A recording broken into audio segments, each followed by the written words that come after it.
tous et bienvenue. Je vous retrouve aujourd'hui pour vous présenter l'ambre. Alors je vous montre l'ambre qui, je vous rappelle, n'est pas une pierre mais qui est une résine qui a été sécrétée il y a plus de 44 millions d'années par des conifères ou des plantes à fleurs. Donc, alors je ne sais pas si vous voyez bien, je vais essayer de vous montrer de plus près. Alors vous voyez, dans l'ambre, vu que c'est une résine naturelle et que ce n'est pas une pierre, il est possible que vous retrouviez dedans des insectes ou des petits morceaux de plantes. Donc c'est tout à fait normal puisque c'est une résine qui a été sécrétée. J'ai ici aussi un collier d'ambre pour enfants.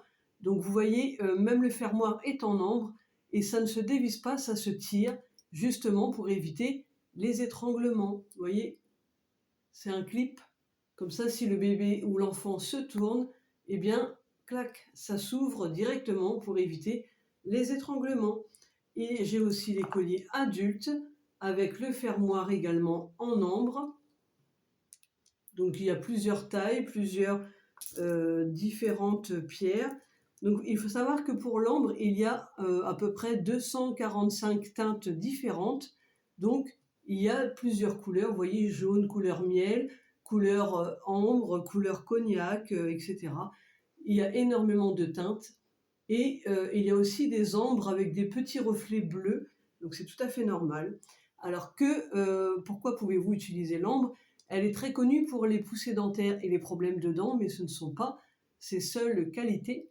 Donc l'ambre, c'est quoi? Eh bien, c'est une pierre de joie qui apporte lumière, bonne humeur, de très belles énergies. Et je vous rappelle qu'elle est reliée à Apollon. Et Apollon, c'est le dieu du soleil et de la lumière. Donc c'est une pierre très solaire, très pleine de belles énergies, pleine de belles lumières. Donc si vous avez besoin de belles énergies, si vous avez envie de retrouver de la joie, de la bonne humeur, de soleil, eh bien utilisez l'ambre puisque c'est sa principale qualité. Voilà pour l'ambre. Donc je vous rappelle que, qu'est-ce que je voulais dire? Il faut éviter l'eau pour l'ambre. Il vaut mieux privilégier la fumigation ou nettoyer avec une peau de chamois.